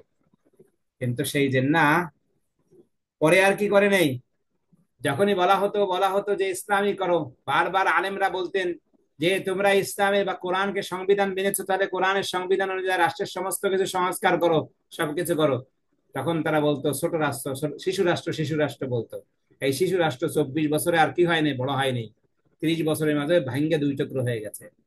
আর পাকিস্তানের যা ক্ষতি হওয়ার তা তো হয়েছে, এবং মুসলিম উম্মাহর সাথে সাথে ক্ষতি হয়েছে। 14 থেকে 18 আয়াতের আলোচ্য বিষয় হলো, মুসলিম হওয়ার আর মুমিন হওয়া এক কথা নাই। মুসলিম হওয়া আর মুমিন হওয়া কি এক কথা নাই? মুসলিম হওয়া হলো আমি কেমন আত্মসমর্পণ করলাম, আল্লাহর সমস্ত আদেশের সামনে আমি আত্মসমর্পণকারী হলাম। আর মুমিন হলো আল্লাহ তাআলা মুমিনের জন্য যত সিফাত আল্লাহ তাআলা বিভিন্ন জায়গায় আলোচনা করেছেন, সূরা বনী ইসরাঈলে আছে, সূরা মুমিনে আছে, সূরা আসরে আছে, যেখানেই আছে সমস্ত মুমিন। সূরা কিসে আছে? ফুরকানে আছে, বিভিন্ন জায়গা আছে। পুরো কোরআনী আখলাক হওয়া হলো মুমিন হওয়া। আর মুসলিম হওয়া হলো আল্লাহর সমস্ত কিছুর সামনে, আল্লাহকে বড় জেনে আল্লাহর সামনে আত্মসমর্পণ করলাম। আর এটা বলে নিলাম যে আল্লাহ তাআলা যা বলবেন, যা ফয়সালা দিবেন, সেটাই আমি মানব। আল্লাহ তাআলা আরে এটা হলো বাইরে। মুসলিম মানেই অন্তরে 14 থেকে মুমিন, অর্থাৎ 14 থেকে 28 মুমিন, এমনটা নাও হতে পারে। অর্থাৎ বাইরে মুসলিম, কিন্তু অন্তরে 14 আয়াতের মুমিনের যে সিফাত গুলো আছে সেটা নাও হতে পারে। উপরে উপরে মুসলিম, আর ভিতরে কিছু নাই, ভিতরে সব শূন্য। ওতরে মুসলিম যে অবস্থা আমাদের, আমরা নামে মুসলিম আর কামে কি নাই, কামে আমাদের ইসলামের কোনো কিছুই আমাদের ভিতরে নাই। মদিনার আশেপাশে কিছু বিদয়ীন গোত্র থাকতো। তাদের একটি গোত্রের সবাই ইসলাম গ্রহণ করলো। এরপর এরা মদিনা এসে শুরু করলো উৎপাত। আকার ইঙ্গিতে নবী সাল্লাল্লাহু আলাইহি ওয়াসাল্লামকে বোঝাতে চাইলো, দেখুন আমাদের সাথে আপনার কোনো যুদ্ধ বা ঝামেলা করতে হয়নি, আমরা নিজের থেকে ঈমান এনেছি, আপনার উপর কতটা দয়া করেছি একবার ভেবে দেখুন। এরই প্রেক্ষিতে এই সূরা 14 নম্বর আয়াতে আল্লাহ তাআলা জানালেন, বেদুইনরা বলে আমরা ঈমান এনেছি। ক্বালাতিল আ'রাবু আমান্না কুল লাম তু'মিনু ওয়ালাকিন কুলু আসলামনা, তোমরা বলো আমরা ইসলাম গ্রহণ করছি, আমরা কি করিনি, আত্মসমর্পণ করেছি। অর্থাৎ যদি আমরা আত্মসমর্পণ না করতাম তাহলে কি আমরা যে অন্যায় বা বিভিন্ন কিছু করছি, মুসলমানরা যে কি করতো, আক্রমণ করে নিঃশেষ করে দিত আমাদের। তো এই জন্য তোমরা বলো তোমরা কি করেছো, ইসলাম গ্রহণ কি আত্মসমর্পণ করেছো, কিন্তু ঈমান আনো নাই। বলে তুমি বলে দাও তোমরা ঈমান আনোনি, বরং বলো তোমরা যুদ্ধে নিহত বা দাস হওয়ার ভয়ে, বরং বলো যুদ্ধে নিহত বা দাস হওয়ার ভয়ে আমরা আত্মসমর্পণ করেছি, ঈমান এখনো তোমাদের অন্তরে প্রবেশ করেনি। তার মানে তারা কেবলমাত্র দুনিয়াবি প্রোটেকশনের জন্য ভান করেছে শুধু, তাদের অন্তরে ঈমানের ছিটাফোঁটাও নাই। তাই আমরা যারা নিজেদেরকে ঈমান বা ঈমানদার বলে দাবি করি, এই আয়াতটি তাদের সকলের জন্য কি সকলের জন্যই। চলুন যাচাই করে দেখি আমরা কি সত্যিকার অর্থে ঈমান এনেছি, নাকি কোনো স্বার্থ বা লোক লজ্জার মুখে শুধু মুখে ঈমানের বলি আওড়াই টিয়া পাখির মতো। তাহলে আমাদের অবস্থা কি হয়, প্রকৃত তো অবশ্যই ঈমানের কথা বলতে হয় না, ঈমানটা বিভিন্ন ভাবে কি প্রকাশিত হয়ে যায় আমল দেখে। কিন্তু ঈমান যদি না হয় তাহলে তো আমরা অনেক সময় কি করি, আমি এটা করি সেটা করি, এটা করে সেটা করি, মানুষকে শুনাই। তাদাব্বুর এ সূরায় এমন একটি চমৎকার বিপরীত মুখী চিত্র দেখানো হয়েছে, কথা যখন হবে ওহির বিধান নিয়ে তখন আর কোনো প্রশ্ন নেই, শুনলাম তো মানলাম। অন্যদিকে কথা যখন হবে মানুষের কোনো তথ্য বা খবর নিয়ে, তখন সরাসরি বিশ্বাস করা যাবে না, আগে প্রশ্ন করতে হবে খবরটা সঠিক কিনা। দুনিয়ার যে কোনো জ্ঞান বিজ্ঞান দুনিয়ার যে কোনো জ্ঞান বিজ্ঞান মেনে নেওয়ার আগে কোরআনের ফিল্টারে যাচাই করতে হবে। যদি সেটা কোরআনের বিপরীত কিছু না বলে তাহলে মানতে আপত্তি নাই। তথ্য যাচাইয়ের দুইটি মাধ্যম হলো সাক্ষী বা প্রত্যক্ষদর্শী। আপনি কোনো সাক্ষী যদি বা প্রত্যক্ষদর্শী যদি কোনো খবরের ব্যাপারে না থাকে, তাহলে ওই খবরটা আপনি বিশ্বাস করতে পারেন না। আর একটা মাধ্যম হলো ওহী ওহী। তবে মিডিয়ার পিছনে যারা থাকে এদের মধ্যে কিছু কুচক্রী মহল আছে, যাদের কাজই হলো গুজব ছড়ানো। তার উপর দেশ ও জনতার ব্যাপারে এদের কোনো দায়বদ্ধতা নেই। এরা কাজ করে নিজস্ব এজেন্ডা সামনে রেখে, আর সেসব এজেন্ডা দিন শেষে ইসলাম বিদ্বেষ পর্যন্ত গিয়ে থাকে। তাই এদের সাক্ষ্য বা তথ্য নেওয়ার আগে ভালো করে কি করতে হবে, ভাবতে হবে। আমরা আমরা সবচেয়ে বড় ভুল করি এটা, আমরা মিশরকে দেখেছি যে ওখানকার যখন এই হোসনে মোবারকের পতন হলো, এরপরে যে সময়টা ছিল সময়গুলো ছিল খুবই গুরুত্বপূর্ণ। আর এখন তখন দেখতাম যে ইসরায়েলি মিডিয়ার গুলোর কথাগুলোকে সব বিশ্বাস করে বসে থাকতো। ওখানকার যারা প্রবীণ কি ছিল, প্রবীণ যারা বাসিন্দা ছিল, জনগণ ছিল, তারা এটাই বিশ্বাস করতো। অনেক বলতাম কিন্তু কোনো কিছু বিশ্বাস করানো যেত না। ওই যে বললাম যে মিশরি দিমাগটা ঠান্ডা দিমাগ, ওই ঠান্ডা দিমাগে এই গরম গরম বিষয়গুলা ঢুকতে চাইতো না। ইসরায়েলি চ্যানেলগুলা যেটাই বলতো সেটাই তারা বিশ্বাস করতো। আর তোমাদের কেউ যেন অপরের অনুপস্থিতিতে তার দোষ ত্রুটি আলোচনা না করে। তোমাদের কেউ কি তার মৃত ভাইয়ের মাংস খাওয়া পছন্দ করবে, তোমরা তা অপছন্দই করবে। এই সূরার 12 নম্বর আয়াতে গীবতকে হারাম করা হয়েছে। গীবত মানে অপরের অনুপস্থিতিতে তার দোষ ত্রুটি আলোচনা করা। আর এখানে খেয়াল করার বিষয় হলো, গীবত করাকে আল্লাহ তাআলা মৃত ভাইয়ের মাংস খাওয়ার সাথে তুলনা করেছেন। এটি নিঃসন্দেহে জঘন্য এক কাজ, কোন সুস্থ স্বাভাবিক মানুষ এমন কিছু করতে পারে না। ঠিক তেমনি ভাবে তার তার জন্য এটাও জরুরি যে কারো দোষ ত্রুটি নিয়ে আলাপ করবে না। আয়াতের এ অংশ থেকে আর একটি ব্যাপার স্পষ্ট হয়, গীবত হারাম হওয়ার প্রধান কারণ এটা নয় যে যার গীবত করা হয়েছে সে মনে কষ্ট পাবে না, কষ্ট পাবে আর না না পাক সে জানুক না, অর্থাৎ কষ্ট পাক আর না পাক সে জানুক না না না জানুক তাতে কিছু আসে যায় না, বরং কারো অবর্তমানে তার গীবত করাই হারাম। কষ্ট পাক আর না পাক, অর্থাৎ মানে না সে তো কষ্ট পাবে না, আমি সে শুনলেও কষ্ট পাবে না। অনেকে কিন্তু এমন কথা বলেও গোপন করে যে আমি তার সম্পর্কে কিছু কথা বলি, সে থাকলেও কষ্ট পেত না। এটাও একটা একটা আলাদা, কিন্তু শয়তান নতুন নতুন শব্দ চয়ন করে আমাদের মুখ দিয়ে বলাই দেয় যে এই কথাগুলো বলো। তাহলে মানুষ কি তার কথাগুলো বেশি করে শুনবে? যদি সে কষ্ট পাক আর না পাক, আবার সেটা কি জানুক আর না জানুক আপনার কথাগুলো, সেই গীবাত করাটাই অর্থাৎ কারো দোষ চর্চা করাটাই কি হলো হারাম। কিন্তু আমরা কিন্তু সমাজে এটা মনে করি না। এটা সমাজ মনে করি যে সে তো আমার বন্ধু মানুষ, এখন থাকলে, আমার সামনে থাকলেও কোনো অসুবিধা হতো না, তার সম্পর্কে কিছু কথা তোমাদেরকে শোনাইব, শোনো শোনো। আলহামদুলিল্লাহ। গীবত অর্থাৎ যে কোনো কারো দোষ চর্চা করা, সে জানুক না জানুক, কষ্ট পাক আর না পাক, বরং সেটা কি হারাম, সেটা করা যাবে না। কিন্তু এক গীবত দিয়েই তো উম্মতে মুহাম্মাদি ধ্বংস হয়ে যাচ্ছে, তাই না? এক গীবতের এমন এমন এমন পরিস্থিতি, ভয়ঙ্কর অবস্থা। এখানে দুটি শব্দ রয়েছে, একটা হলো তাবাইয়ানু, ফাতাবাইয়ানু আছে, ইয়া আইয়ুহাল্লাযীনা আমানু ইন জাআকুম ফাসিকুম বিনাবাইন ফাতাবাইয়ানু, এই আয়াতটি রয়েছে। এই আয়াতের মধ্যে যে তাবাইয়ান শব্দটা আছে, মূলত এসেছে বানা থেকে। বানা এক নম্বর ফর্ম থেকে। এরপরে দ্বিতীয়টা হলো তাবাইয়ানা ইয়াতাবাইয়ানু, পাঁচ নম্বর ফর্ম থেকে ফাতাবাইয়ানু। সেটা তাবাইয়ুন মানে তোমরা যাচাই করো। এই যাচাই করার মাত্রা বুঝবার জন্য শব্দটি একটু খতিয়ে দেখা দরকার। তাহলে বানা থেকে আসছে, মূল হলো কি বানা থেকে। তাবাইয়ুন অর্থাৎ বানা হলো এক নম্বর থেকে, বা ওয়াও নুন, বাওয়ানা থেকে বানা। আর তাবাইয়ানা হলো কি পাঁচ নম্বর ফর্ম থেকে। তাবায়ানা মানে আলাদা আলাদা করা, খন্ড খন্ডে ভাগ করা। তার মানে ফাসিক লোকের থেকে কোনো সংবাদ এলে ওটার শব্দ, ওটার প্রত্যেকটা শব্দ আলাদা আলাদা, আলাদা আলাদা কি যাচাই করতে হবে। আলাদা আলাদা কি যাচাই করতে হবে, আলাদা আলাদা দেখতে হবে যে শব্দ কি কি ব্যবহার করেছে, সেটা আলাদা আলাদা যাচাই করতে হবে। দেখা যাবে যে ওই শব্দের মধ্যে কি আছে, দুই একটা শব্দ এমন আছে যে শব্দগুলো সে ব্যবহার করে বা যারা ব্যবহার করছে এটার স্বার্থ, এটার উদ্দেশ্য হলো অন্যটা। অনেক সময় এমন হয়, মিডিয়া একটা খবর কি করেছে, মোটা দাগে একটা খবর চেপেছে, মোটা দাগে সত্য কথাই বলতে গেলে, কিন্তু এর মধ্যে পিডিএফ এ ভেঙে গেল কা, বাক্য ঢুকিয়ে দিয়েছে, দুটা এমন শব্দ ঢুকিয়ে দেওয়া হয়েছে, নিজের শখে নিজের যে শব্দগুলো ছিল, শব্দ হলে উদ্দেশ্যপূর্ণ ঢুকিয়ে দিয়েছে, অর্থাৎ নিজে ইচ্ছা করে না হলে উদ্দেশ্যপূর্ণ, অর্থাৎ নিজে উদ্দেশ্যপূর্ণ ভাবে দুটো শব্দ ঢুকিয়ে দেয়। আর এই দু চারটি শব্দের কারণে সংবাদের টোন বদলে যায়। এই যে শব্দগুলো বললাম, যে অনেক সময় কিওয়ার্ডের মধ্যে কি, কিওয়ার্ডের মধ্যে, খবরের মধ্যে, শিরোনামের মধ্যে এমন দুই একটা শব্দ ঢুকিয়ে দেয় যার মাধ্যমে পুরো সংবাদটাই কি, পুরো সংবাদটাই বদলে যায় পুরোপুরি। এই কাজটি একেবারে কি, এজন্য যেন তেন ভাবেই কি যাচাই যাচাই হলে চলবে না।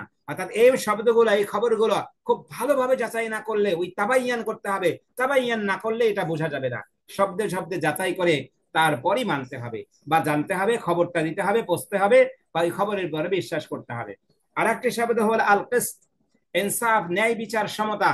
শব্দটা কি বলা যায় ইসলাম বিধিনিষেধের সারাংশ, যার যা প্রাপ্য তাকে তা প্রদান করা। এই গুণের সর্বোচ্চ ধারক হলেন আল্লাহ তাআলা। এই শব্দ থেকেই তার নাম হলো আল মুকসিত, পরিপূর্ণ ন্যায় বিচারকারী। আল্লাহ পুরো সৃষ্টির সব কিছুর মধ্যে ইনসাফ করেছেন, কোথাও এতটুকু জুলুম হয়নি। এই কারণেই পুরো মহাবিশ্ব চলছে ঠিক ঠিকঠাক ভাবে, নিয়ম শৃঙ্খলার মধ্য দিয়ে। ঠিক তেমনি মানুষের মধ্যে শান্তি ও নিরাপত্তা প্রতিষ্ঠা করার জন্য ন্যায় বিচারের কোনো বিকল্প নেই। এটি শুধু সমাজ বা জাতির জন্য না, ব্যক্তিগত জীবনে একজন মুসলিমের জন্য অতি গুরুত্বপূর্ণ একটি নীতি, যার মাধ্যমে সামাজিক সম্পর্ক, অর্থনৈতিক লেনদেনের পরিবার অর্থনৈতিক লেনদেন, পরিবার ও ব্যক্তি জীবন সুখময় হয়। আর আল্লাহ সুবহানাহু ওয়া তাআলা আমাদেরকে এই দুনিয়াতে পাঠিয়েছেন, দুনিয়া যেন একটা সুশৃঙ্খল অবস্থায়। কারণ ফেরেশতারা যেটা আশঙ্কা করেছিলেন, ফেরেশতাদের সেই আশঙ্কাটা আমরা সত্য না করে, আমরা যেন আল্লাহ তাআলা যেটা বলেছিলেন যে আমি যেটা জানি সেটা তোমরা জানো না, আর ফেরেশতারা বলেছিল তারা কি করবে, পৃথিবীতে যে রক্তপাত করবে, পৃথিবীতে হানাহানি করবে, মারামারি করবে, যে পৃথিবীতে একটা কি করবে, একেবারে অন্যরকম জুলুম নির্যাতন করে করে ভরে ফেলবে, আল্লাহ তার থেকে আমরাই উত্তম। আমরা আপনার গুণগান করছি, আমরা আপনার পবিত্রতা ঘোষণা করছি, আমরা আপনার তাসবিহ তাহলিল করছি। সুতরাং আপনার কি নাই, প্রয়োজন নাই দুনিয়াতে আবার কি করবেন, আর একটি মাখলুক পাঠাবেন, সেই মাখলুক যেহেতু জিনের মতো এমন কাজই করবে। আমরা কি জিনদের সেই কথাকে সত্যায়ন করছি বা সত্যায়ন করব, নাকি আমরা আল্লাহর বিশ্বাস যে আমাদের প্রতি, আমরা কি করব, এক আল্লাহকে রাখবো, এই পৃথিবীটাকে সুন্দরভাবে আখলাক দিয়ে, সুন্দর একটা ইনসাফপূর্ণ সমাজ দিয়ে পৃথিবীকে সাজাবো। যে যার যতটুকু সমাজের উপরে দায়বদ্ধ আছে, সে সেখান থেকে যদি কাজ না করি, তাহলে আমরা সবাই দায়ী হয়ে যাব। আমাদের কথা হলো আমরা কোরআন হাদিসের দিকে ডাকছি, এবং আপনাদের কথা হলো বা আমাদের সবার হলো কি এর প্রতি আহ্বান, এই আহ্বানে সাড়া দিয়ে কি আমাদের আখলাক গুলো প্রথমে সুন্দর করা। আমাদের জীবনের প্রত্যেকটা পরতে পরতে, বাঁকে বাঁকে যেখানেই আমাদের কি নাই, আখলাকের কমতি আছে, সেই স্থান থেকে আমাদের কি করা, ওখান থেকে আমাদেরকে সংশোধন করা। আর একটি বিষয় একটু, কোরআনই আরবি, এই বিষয়ে একটু কথা বলে ইনশাআল্লাহ শেষ করে দিব আজকের জন্য। কোরআন বোঝার ক্ষেত্রে আরবি ভাষা বোঝার গুরুত্ব অপরিসীম। আরবি না জানলেও তরজমার মাধ্যমে কোরআন বোঝা যায়, আমরা বলি না যে একেবারে বুঝতে পারবেন না, বোঝা যায়, তবে সে বোঝা হয় অসম্পূর্ণ। আরবি জানা ছাড়া যে কোরআন আমরা তরজমার মাধ্যমে বুঝবো সেটা কখনো সম্পূর্ণ, এটা কেউ বলেনি। এমনকি আপনাদের যে পরিচিত কোরআন ও সালাত অনুধাবন 50%, 18, 19, 19, 20 এই দুটা অধ্যায় যে আছে, সেখানেও তিনি বলেছেন যে আপনাকে কোরআনের ভাষা শিখতে হবে কোরআন বুঝতে হলে, তবে সে বোঝা হয় অসম্পূর্ণ। আরবি জানা থাকলে কোরআন বোঝার মান ও পরিমাণ বৃদ্ধি পায়। আরবি জানা থাকলে কোরআন জানা এবং তার মানটা বৃদ্ধি পায়। কোরআনী শব্দ ও বাক্যগুলোর শক্তি ও তোড় আর একটু বেশি কি হয়, আর একটু বেশি অনুভব করা যায়। কোরআনী আরবি বোঝা খুবই সহজ। কোরআনের শব্দ বিশেষ করে অতি প্রয়োজনীয় আয়াতগুলো বোঝানোর জন্য বেশি শব্দ শেখার দরকার হয় না বা প্রয়োজন হয় না। তাছাড়া কোরআনে অনেক শব্দ আমরা দৈনন্দিন জীবনে ব্যবহার করি। এখন কোরআনী শব্দগুলো শেখার অনেক পথ পন্থা আছে। যে কোনো একটি কোর্সে ভর্তি হয়ে গেলে 2-1 মাসের চেষ্টাই অনায়াসে বেশিরভাগ কোরআনী শব্দ আয়ত্ত করে নেওয়া সম্ভব। ভারতের জন্য একটু বাকি অধিকাংশ শব্দ, 70%, 50%, এগুলো কিন্তু গল্প না, এগুলো বাস্তব, কিন্তু সেটা আমরা ফিট করতে পারি না, সেটা চর্চা আমরা ওদের মাথায় নিই না। একটা কোর্স করে যখন দেখে যে না, হায় তো আমি কোল কেনার পালাম না, কয়টা বা শব্দ সেগুলা মেটে হবে, ওই শব্দগুলো দেখেন যে কতবার এসেছে, ওই জন্য ভাগ করা হয়েছে। আর এটাকে যেরকম কোরআনকে আমরা দীর্ঘদিন, দীর্ঘদিন মানে কি, আমরা কোরআনকে পারবো না, বুঝতে পারবো না, কোরআন কঠিন, আরবি ভাষায় এইগুলো বলে যে আমরা কোরআনকে রেখে দিয়েছিলাম, সেটা থেকে আমাদেরকে আবার কি বের করে আনা। কারণ বের করে যদি পুরো কোরআন কাদেরকে বলা হয় যে এই কোরআন পড়ো আর এখান থেকে মানো, তাহলে কেউ আমরা এটা বিশ্বাস করবো না, পড়তেও যাব না। কিন্তু কৌশল করে কি করা, মানুষের কাছে সহজ করে কোরআনকে উপস্থাপন করা। দেখুন ভাই, এই যে দেখেন কোরআন, আপনি যে ইবাদত গুলো করেন, সেই ইবাদতকে সুন্দর করার জন্য দেখেন একটা কোর্স আছে, কোরআন ও সালাত অনুধাবন 50%। তারপরে সেটা থেকে আস্তে উপর, একটু উপরের দিকে আসেন, দুর্বল ক্রিয়া ওখানে নাই, দুর্বল ক্রিয়াগুলো একটু সাথে পরিচয় হন। এভাবে আস্তে আস্তে আস্তে করে কি আপনাকে আস্তে আস্তে কোরআনের দিকে টেনে আনা, টেনে ধরে রাখা। কারণ আপনি কোরআনের কাছে এসেছেন, যদি ছুটে যান তাহলে আবার সে আগের অবস্থায় হয়ে যাবে। আর কোরআন যদি আপনার মধ্যে প্রতিনিয়ত পড়া ও বোঝার না থাকে, তাহলে শয়তান আপনাকে আবার আক্রমণ করবে, আক্রমণ করে আবার আপনাকে নিয়ে যাবে কোন একটি। এরপরে দেখুন, আমি যত বেশি আরবি শিখবো তত বেশি কি করব, একটু হিম্মত করলেই হবে। অর্থাৎ আমাদের হিম্মতটাকে একটু জোরদার করতে হবে, আমাদের হিম্মত গুলো একটু বাড়াতে হবে। আমি যত বেশি আরবি শিখবো তত বেশি কোরআনকে অনুধাবন করতে থাকবো। কোরআনই আরবি শেখার আর একটি পদ্ধতি হলো শব্দে শব্দে কোরআন ধর্মী একটি কোরআন তর্জমা সংগ্রহ করব। প্রতিটি শব্দের অর্থ আলাদা আলাদা করে বুঝে বুঝে পড়ার চেষ্টা করব।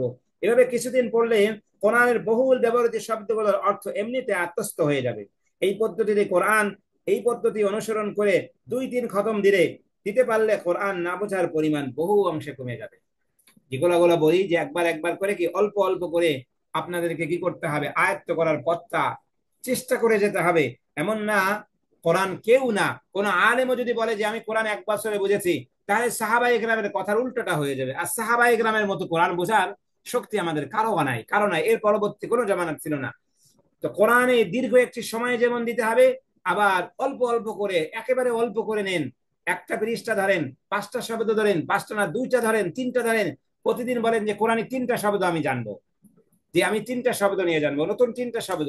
যদি বলেন সেই 3টা শব্দ আপনাদের গ্রুপে দেন, হ্যাঁ আমি গ্রুপে দিয়ে দেবো যে কোরআনে এই শব্দগুলো এখনো কি কম এসেছে, বাকি যে শব্দগুলো বেশি বেশি এসেছে সেগুলো তো আমরা জানি, কিন্তু কম ব্যবহৃত যে শব্দগুলো আছে, শব্দের তাহকিক সহকারে দেওয়া, একটু অর্থ দেওয়া করা। আর আমাদের কাছে তো অবশ্যই আমাদের সুন্দর বইটা আছে, যে বই দিয়ে আমরা পড়ি ইহা সাহেব। আল্লাহ তাআলা আমাদের সবাইকে বোঝার তৌফিক দান করুন। জাযাকুমুল্লাহু খায়রান। ইনশাআল্লাহ আগামীকাল থেকে সূরা হুজুরাত শুরু হবে। আমরা আমাদের বাসা বাড়িতে যারা আছে আত্মীয় স্বজন, যারা, সবাইকে আহ্বান করি একটু মানুষকে দাওয়াত দিই, দাওয়াতি কাজ করি। আপনারা যদি দাওয়াতি কাজ করেন, সবাই যদি একজন আনেন, এখানে 80 জন হয়ে যাবে। তো এই কাজগুলো যদি না করি, আপনি নিজে নিজে ইসলাম জানবেন আর নিজে অন্যকে যাকে মহাব্বত করেন, কারণ জান্নাতে একা গেলে আপনার কোনো আনন্দই থাকবে না। জান্নাতে আপনার আত্মীয় স্বজন সবাইকে নিয়ে যেতে হবে, তাহলে জান্নাতটা মজাদার হবে, আরো আনন্দদায়ক হবে। জান্নাত এমনি আনন্দদায়ক, কিন্তু সেটা যদি আত্মীয় স্বজন ছাড়া একা একা জান্নাতে যেতে চান, সেটা হয়তো পারবেনই না। কারণ তারা বলবে যে আমাদের হক সে আদায় করেনি, কারণ আমাদের কোরআনের ক্লাসে কখনো সে ডাকেনি। বাসা বাড়িতে যারা ঘুমিয়ে থাকে, বিভিন্ন অবস্থায় থাকে, একটু যুক্ত করে দিয়ে সবার সাথে শুনি। কোরআনের আয়াতগুলো তিলাওয়াত করা সহজ, তো সহজ আয়াতগুলো তিলাওয়াত করে সুন্দর তিলাওয়াত করতে পারি। আল্লাহ তাআলা উত্তম তৌফিক আমাদের দান করুন, এবং একটু একটু অর্থ বোঝার চেষ্টা করি। কারণ অর্থ না বুঝে কোরআন পড়লে সব হবে, এতে কোনো সন্দেহ নাই, কিন্তু অর্থ বুঝলে অন্তরটা পরিবন্ধ, অন্তরটার মধ্যে আস্তে আস্তে কোরআনের বিষয়ে ঢুকতে থাকবে, আর আমার বড় আকারে আমার পরিবর্তন হতে শুরু করবে ইনশাআল্লাহ। আল্লাহ তাআলা বুঝার তৌফিক দান করুন। জাযাকুমুল্লাহু খাইরান, বারাকাল্লাহু ফীকুম, ওয়া ইলাল লিকাই ইনশাআল্লাহ। আসসালামু আলাইকুম ওয়া রাহমাতুল্লাহি ওয়া বারাকাতুহু।